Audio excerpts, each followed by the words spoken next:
Nikki is still not home. Nikki is still out there somewhere, and we want her back. A missing California woman has never been found, but authorities in Shasta County have announced they believe she is dead and her own husband is responsible. Now, many in the community had suspected him from the start and say his arrest means they are one step closer to getting justice. We have got the latest developments in the case of Nikki Saelee-McCain, and we are talking with her own sisters about their journey so far and what comes next. Welcome to Sidebar, presented by Law&Crime. I'm Jesse Weber. When we first told you about Nikki Saelee-McCain's disappearance from her home near Redding, California, there really wasn't a lot of information out there. We knew Nikki, a 39-year-old mom of four, was reported missing by her sister on May 22, 2024.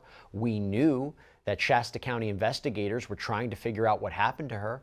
We knew that her husband, Tyler Scott McCain, had been facing charges in connection with domestic violence, an incident in November of 2023. We know that those charges ended up being dropped because Nikki wasn't available to testify, but here's where things changed. During a news conference that was organized by Nikki's family to keep Nikki's story in the public eye, we gotta say, Tyler looked arguably, visibly uncomfortable as he spoke to reporters. First of all, I would like to thank the Sheriff's Office, FBI, for getting involved. Any efforts that that might help bring my wife home, safely.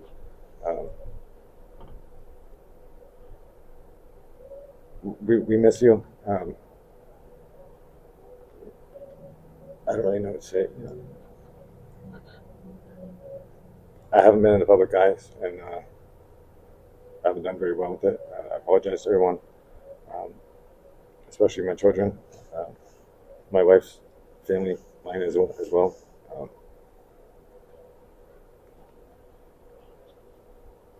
I'm just here in support, so anything that I can do, I want to do that.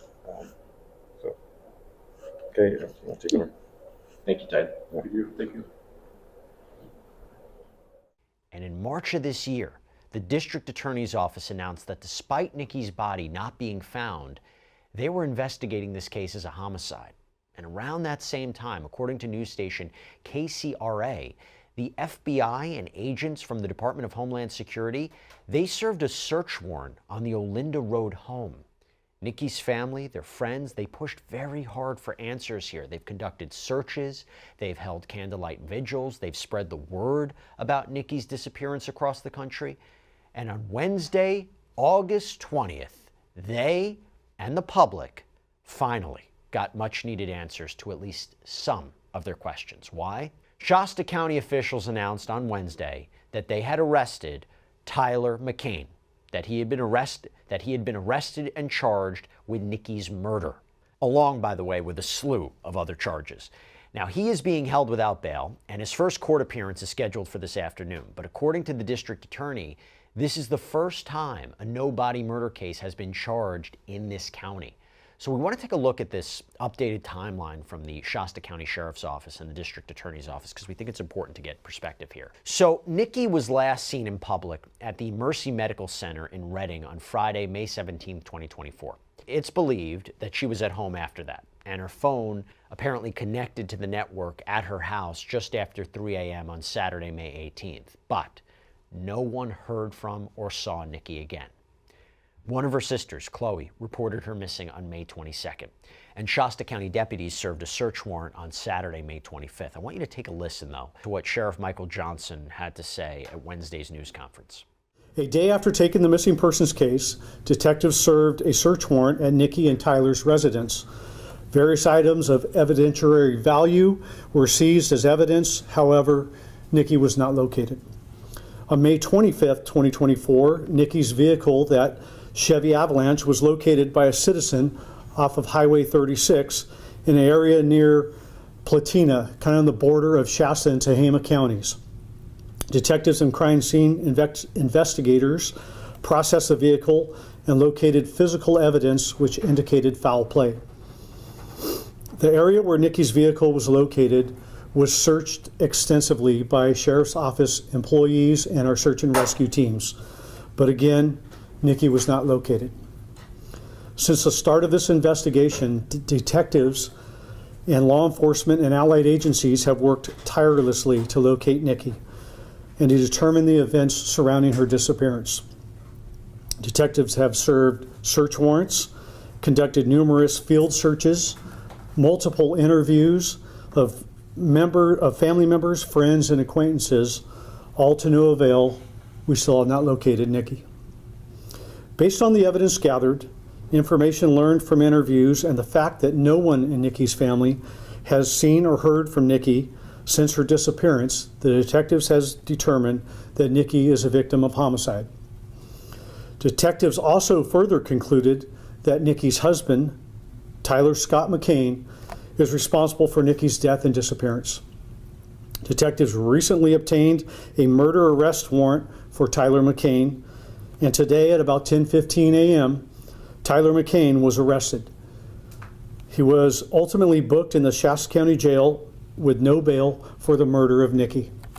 Let me break that down a little bit, okay? So first, let's talk about the evidence that police apparently found when they located Nikki's truck. According to a press release from the DA's office, quote, on Saturday, May 25th, 2024, Nikki's Chevrolet Avalanche was located off the roadway near Highway 26 and Begum Road, close to the Shasta-Tehama County border, after a citizen reported seeing it in the area. An overwhelming odor of decomposition was emitting from the truck bed, which had an enclosed tonneau-style covering. A white sheet with apparent blood and various staining was located in the truck bed. Multiple items, including the sheet and apparent blood, were submitted to the California Department of Justice Bureau of Forensic Services, where testing confirmed the blood belonged to Nikki. Further forensic analysis of items recovered from the vehicle's interior and truck bed provided overwhelming support that Tyler McCain was the primary source of DNA on items unrelated to blood or bodily fluids. So you have District Attorney Stephanie Bridget, who also spoke at that news conference and provided a little bit more information. As the sheriff said, her body has not been found, and it is still our hope that she will be located. But under the laws of the state of California, we're not required to have a person's body in order to charge murder. That's what we call a no-body homicide case. That is what we filed. And I'm sure many of you are asking, no, we've never filed that type of case in Shasta County before. But we are going to work very hard on this case. And to me, despite not finding her body, we have been provided with overwhelming evidence to prove that not only is Nikki dead, but that Tyler McCain is responsible for her murder. Now, according to the DA, it is believed that Tyler killed Nikki to keep her from testifying about graphic and brutal domestic violence that was happening behind closed doors. And the press release got into more detail. Quote, a confidential informant provided a statement to detectives reporting that Tyler McCain admitted to killing Nikki on May 18, 2024, after a domestic violence incident. Further investigation revealed a history of domestic violence between Tyler McCain and Nikki dating back to approximately 2020. On December 1st, 2023, Nikki filed a report with the Shasta County Sheriff's Office following a domestic violence incident with Tyler McCain the week prior. The sheriff's deputy contacted Nikki at Mercy Medical Center, where she was seeking treatment, and observed obvious injuries to Nikki's face, including blackened eyes and other facial trauma. Nikki stated on November 29, 2023, she was physically assaulted by her husband, Tyler McCain, at their home for approximately 3 hours. During this time, Tyler McCain struck Nikki in the face multiple times, pulled her hair, poured large amounts of water over her, bound her ankles and wrists together with tape, and covered her mouth with tape. Nikki stated based on the events, she was in fear for her life and believed she was going to die. Now that is just so chilling, considering what he's accused of doing right now. And I can't imagine what it is like to live through something like that, assuming these allegations are true.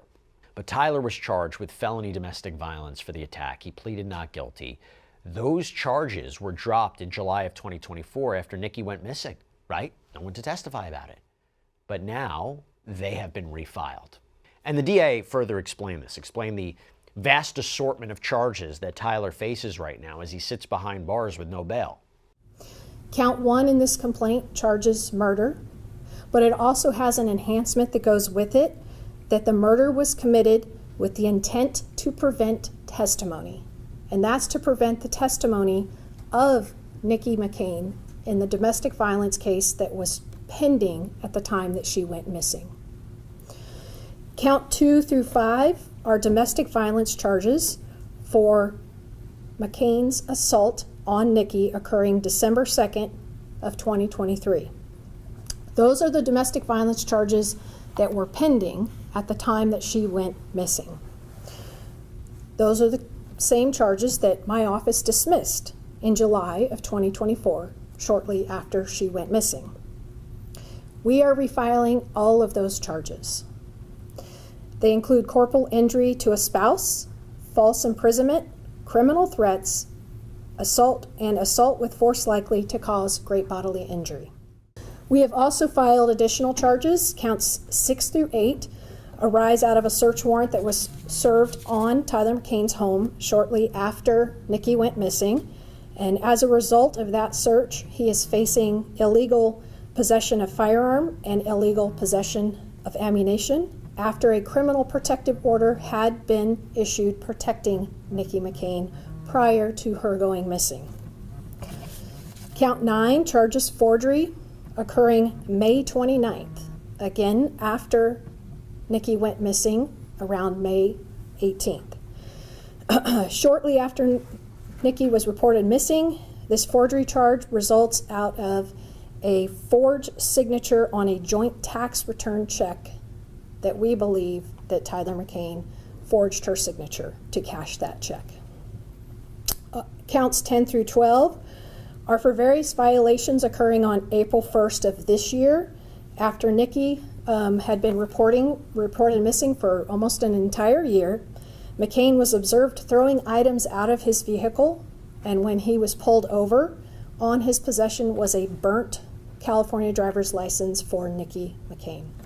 So here's the thing. We go back to April, and the DA's office revealed that Tyler had been acting suspiciously while out on the road, and that helped them uncover yet more evidence that he was allegedly involved in Nikki's disappearance. You go to April 1st, 2025, there was a traffic stop that was conducted on Tyler McCain near Highway 299 and Dusty Oaks Trail. And this is said that this was after observations of being unable to maintain traffic lanes and throwing unknown objects out of the vehicle. During the traffic stop, detectives located Tyler McCain's wallet in his back right pocket. Upon further inspection, detectives located Nikki's California driver's license, which had partial burn damage to it. A records check confirmed Tyler McCain had a suspended driver's license and multiple convictions for driving on a suspended license. By the way, we were able to see those convictions on Tyler McCain's Truth Finder report. All we had to do was put in his name, location, popped right up. In the criminal history section, you can see how many times he's been arrested and convicted for driving without a valid license. And let me just tell you, Law&Crime actually partner with Truth Finder. We use it to get details on people involved in our stories. But even if you don't work in true crime, it can be an excellent resource to give you some peace of mind. Why? Because it's one of the largest public record search services in the United States. And with a paid subscription service, you can get access to unlimited reports about almost anyone. So if you're interested right now, little side note, you can get 50% off of your first month of confidential background reports. Just go to truthfinder.com/LC-sidebar. So throughout the search for Nikki, online sleuths have played a very big role. They were sussing out information and possible leads on where Nikki's body might be. But I will tell you, the online community also seemed to aim a lot of their anger over a lack of answers from the sheriff's office. And the sheriff spoke about that during the news conference.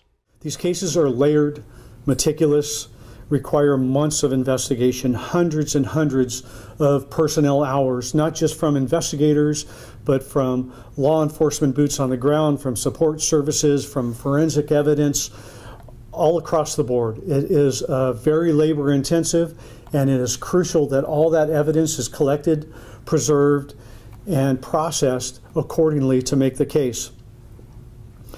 Despite the scrutiny, criticisms, and the incorrect conclusions that people opine on social media, These detectives and the law enforcement agencies involved continue to work tirelessly on the case. I can tell you that probably every day, with exception of maybe a few, somebody from some agency involved in this investigation was working on the Nikki McCain case. We have worked on this case over her disappearance. We've used search and rescue, we've used volunteers, friends, family, advocates within the community have all contributed and looked in drainage ditches, properties, rural areas, waterways, trying to locate Nikki for the family and trying to give us that next piece in this case. I understand from the outside, for people that are not involved in law enforcement or who are tracking the case, it may seem that sometimes nothing is being done or there's little progress being made. But especially in these public interest cases where emotions run high, people scrutinize and are very quick to judge on what's going on, and they want information, they want us to release details, they want to know what's going on. It's because of the complexity of investigations like this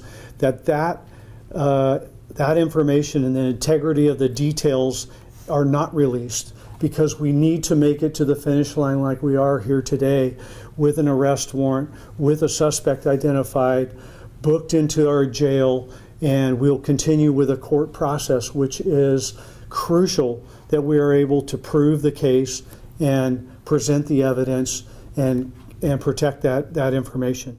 So right now, Tyler is facing life in prison without the possibility of parole if he's convicted of murder.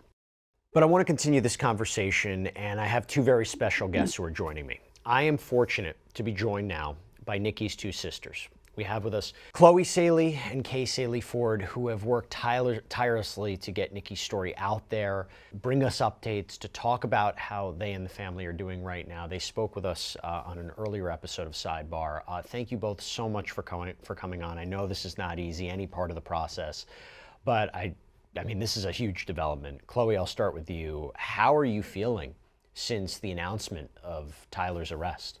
I'm feeling all type of emotions. I'm a little bit relieved because this is one step closer towards justice, but I'm also just really sad because it's just the reality of things, and so it's kind of setting in, and it's definitely real. I mean, Kaye, what do you think about this? He was a part of your family. I mean, did you suspect that he was involved in Nikki's disappearance? This is a major, major development.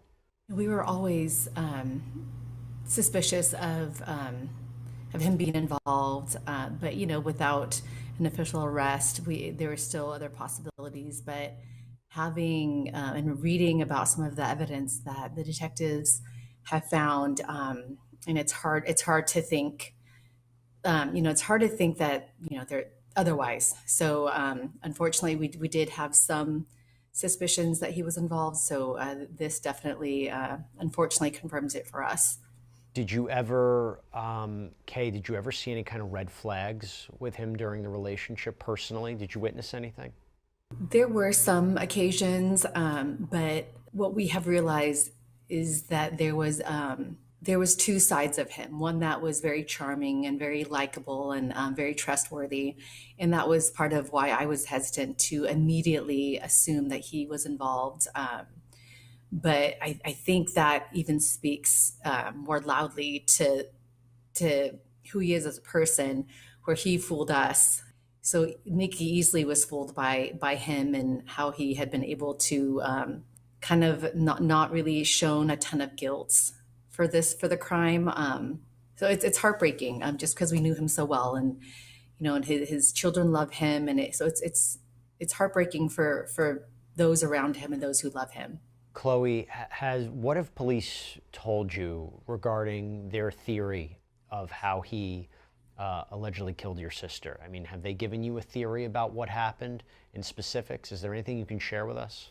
They haven't really given us a theory, but so far they have told us in the media release of everything that they did find in the evidence. And I think one of the most just heartbreaking evidence that they found was when they found her truck, and when law enforcement could smell the overwhelming smell of decomposition. I think that was really hard to read.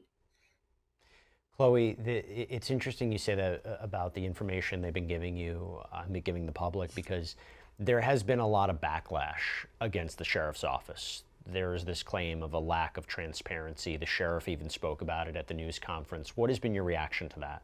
I think that I understand everything now. And a little bit in the beginning, too, I did feel like they were keeping a lot from us. I didn't understand.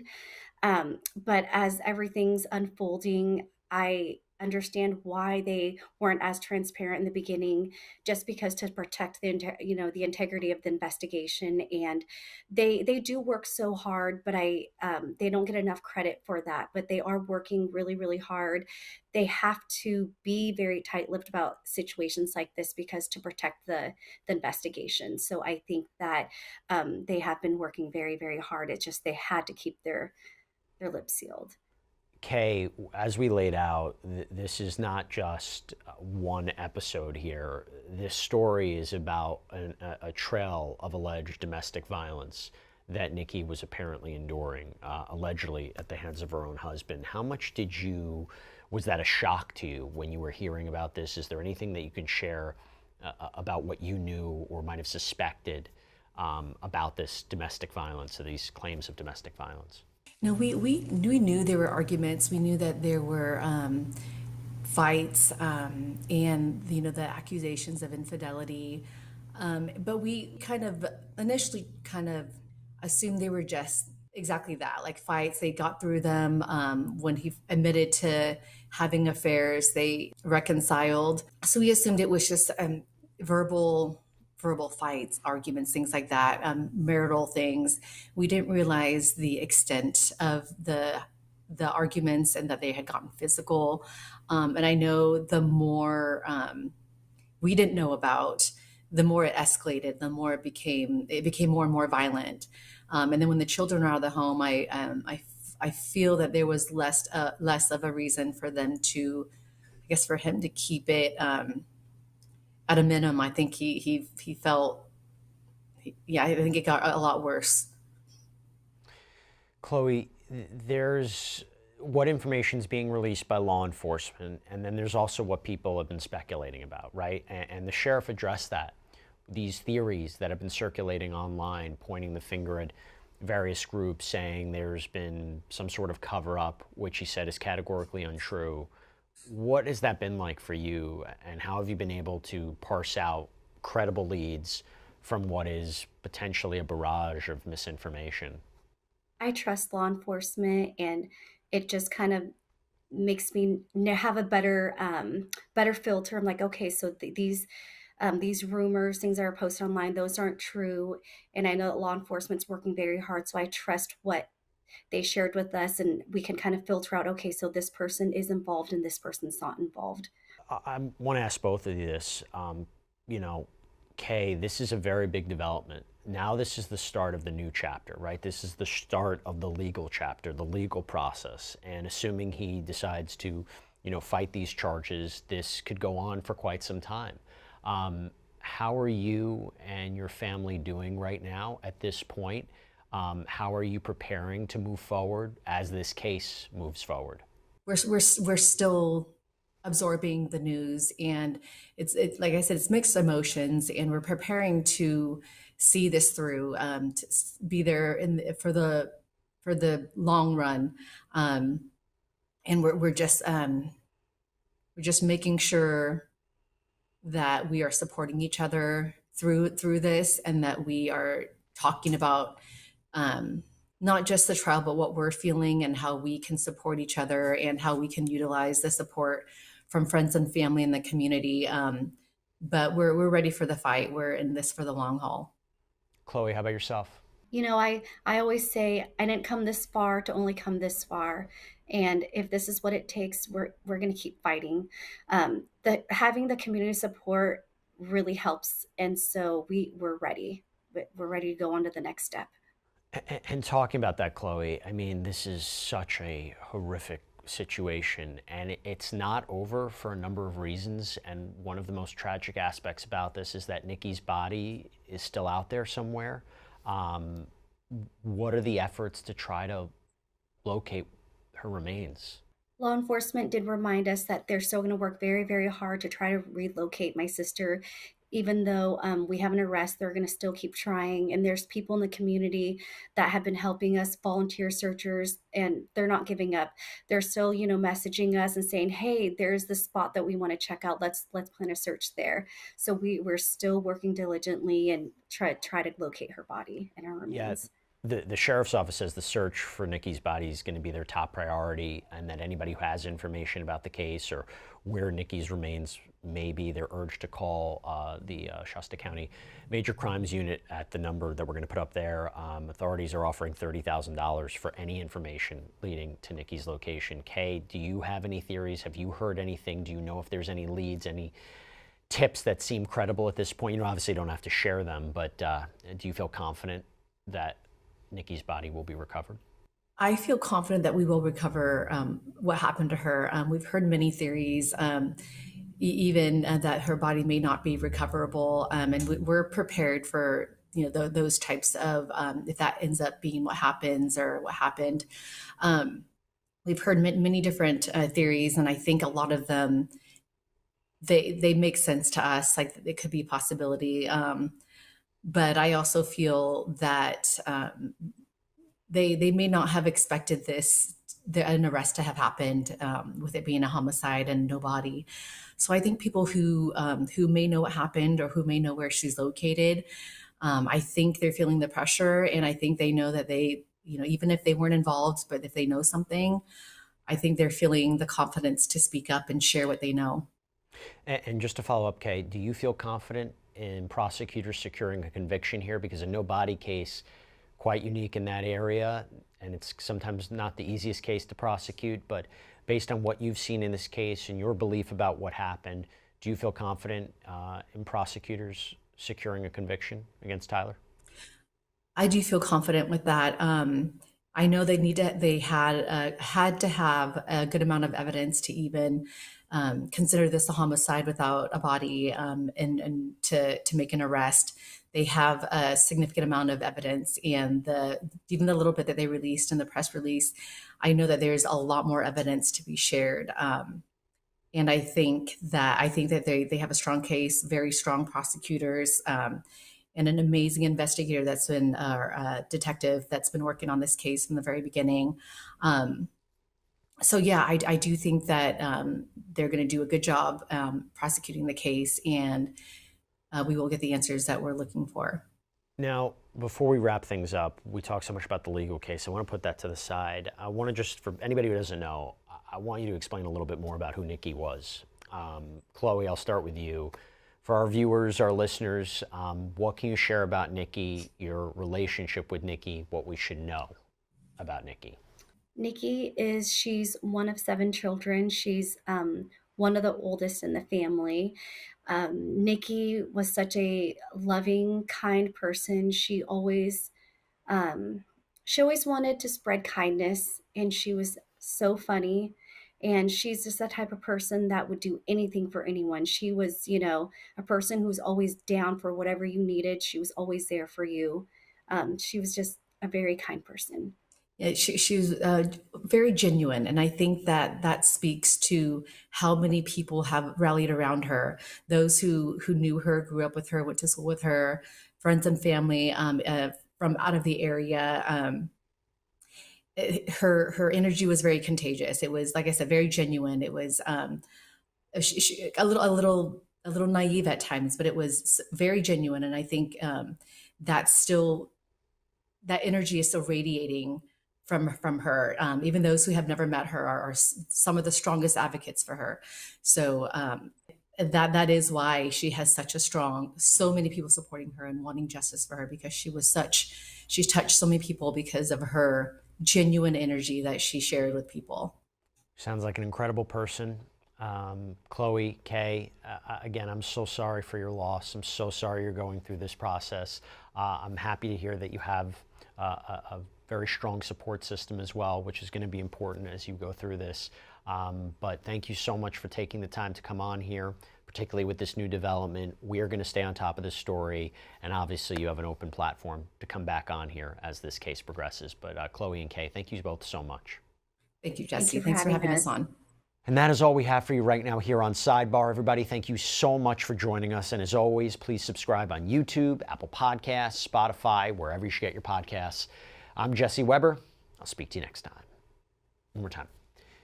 But that's all we have for you right now here on Sidebar. Everybody, thank you so much for joining us. And as always, please subscribe on YouTube, Apple Podcasts, Spotify, wherever you should get your podcasts.